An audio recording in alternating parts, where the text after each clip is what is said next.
তোমরা পাবে না। Hello guys, welcome to my channel. তো আজকে আমি তোমাদের সাথে শেয়ার করব এরকম একটা ম্যাজিক্যাল হেয়ার অয়েল যেটা তোমরা আগে কখনো অ্যাপ্লাই করোনি।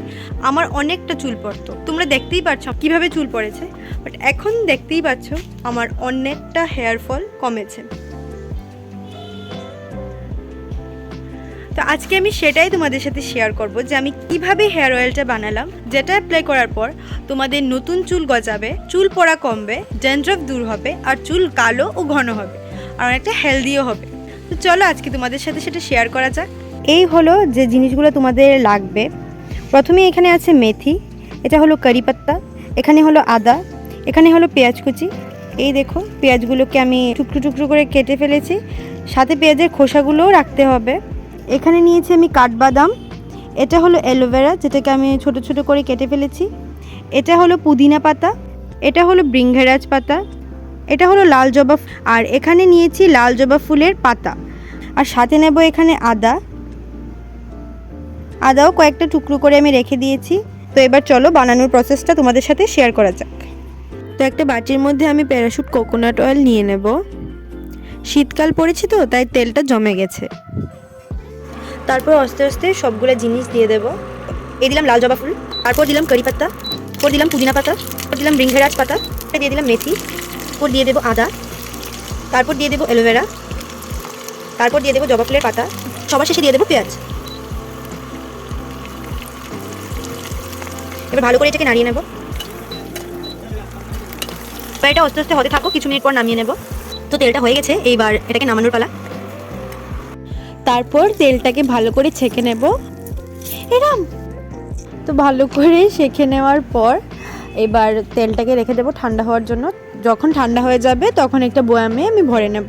তো বন্ধুরা, আমি এখন ঘুমোতে চলে এসেছি। তো হঠাৎ আমার মনে পড়লো যে আমি আজকে তেল বানিয়েছিলাম, যেটার ভিডিও করেছিলাম, আর করে আমি তোমাদের অর্ধেক দেখালাম, আর বাকিটার কোনো ঠিক ঠিকানা নেই। তো চলো বাকিটাকে এখন পূরণ করা যাক। বাকিটাকে এখানে রাখি, এবার ভালো করে মাথার মধ্যে ম্যাসাজ করে তেলটাকে অ্যাপ্লাই করে দেবো। ঠিক আছে, ফার্স্টে ভালো করে মাথাটাকে আছড়িয়ে নেবো।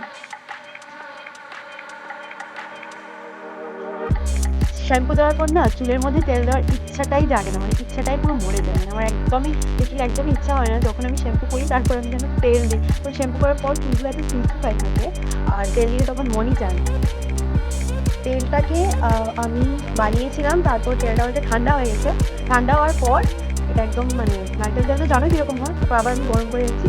আর তোমরা যতবার অ্যাপ্লাই করতে একটু ট্রাই করতে গরম করে নেবে, গরম করে যদি অ্যাপ্লাই করো অনেকটা ভালো রেজাল্ট পাবে।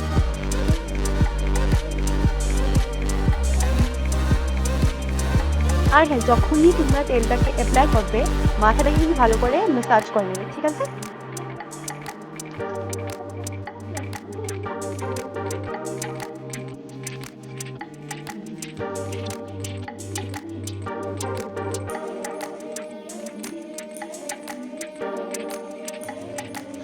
ভালো করে ম্যাসাজ করে নিলাম স্ক্যাল্পে। তো নাও দেখতে পাচ্ছ আমি আমার চুলে অনেকটা অয়েলিং করে নিয়েছি। মাথার মধ্যে তো প্রচণ্ড অয়েল আছে, এখানে এতটা বোঝা যাচ্ছে না, যখন আছড়াবো তখন বোঝা যাবে। ভালো করে অয়েল অ্যাপ্লাই করার পর তোমরা ভালো করে আছড়িয়ে একটা হালকা করে একদম ঢিলে এটা বেন্ডি করে নেবে, তারপর শুয়ে যাবে। সকালে ঘুম থেকে উঠে যখন স্নানে যাবে তখন মাথাটাকে ভালো করে শ্যাম্পু দিয়ে ধুয়ে নেবে, দেখবে রেজাল্ট। তখনই তোমরা বলবে যে এটা কি আদৌ কাজ করে কি করে। কিন্তু হ্যাঁ, একদিনে কিন্তু রেজাল্ট তোমরা পাবে না, এটাকে কিন্তু ভালোভাবে নিয়মিত অ্যাপ্লাই করতে হবে। সপ্তাহে 3 বার তোমরা এটাকে ভালো করে অ্যাপ্লাই করবে, তারপরেই তোমরা রেজাল্ট পাবে। তার আগে কিন্তু যদি মনে করো যে আমি একবার লাগিয়ে রেজাল্ট পেয়ে যাবো, ওরকমটা কিন্তু হবে না। ঠিক আছে, তো চলো দেখা হচ্ছে আরেকটা ভিডিওতে। সবাই ভালো থাকবে, আর তোমাদের চুলটাকেও তোমাদের মতো হেলদি রাখবে। তোমরা এই অয়েলটা অ্যাপ্লাই করার পর কীরকম রেজাল্ট হবে আমাকে নিশ্চয়ই কমেন্ট বক্সে জানাতে ভুলবে না। এরকমই আর হেয়ার কেয়ার উপর ভিডিও পেতে হলে আমার চ্যানেলটাকে অবশ্যই সাবস্ক্রাইব করবে। টাটা।